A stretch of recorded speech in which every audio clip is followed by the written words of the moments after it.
পার্কিংটা যদি আমরা করতে যাই তো আমরা প্রথম চিন্তা করতে হবে যে আমি যে আমার যে গাড়িটার পাশে পার্কিং করব কমপক্ষে 3 ফিট ফাঁক রেখে যাবো আমি। এই ফাঁকটা 3 ফিট থাকবে। 3 ফিট ফাঁক রেখে যদি আমি যাইতে পারি তাহলে ওই গাড়িটার কাছাকাছি যাও তার 3 ফিট আগের থেকে সব টুকরো দিলে সুন্দর করে চলে যাবে। ঠিক আছে, এটা হলো সিস্টেম। আমাদের গাড়ি কিন্তু কতটুকু লম্বা আমরা জানি, গাড়ি লম্বা হলো 14.5 ফিট।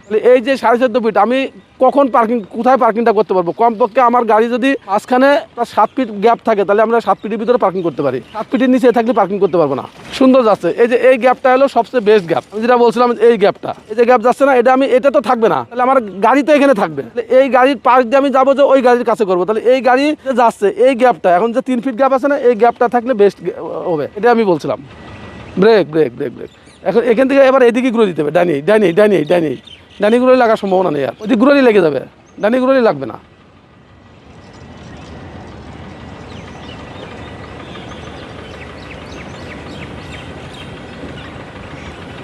সুন্দর আছে, এক্সিলেন্ট।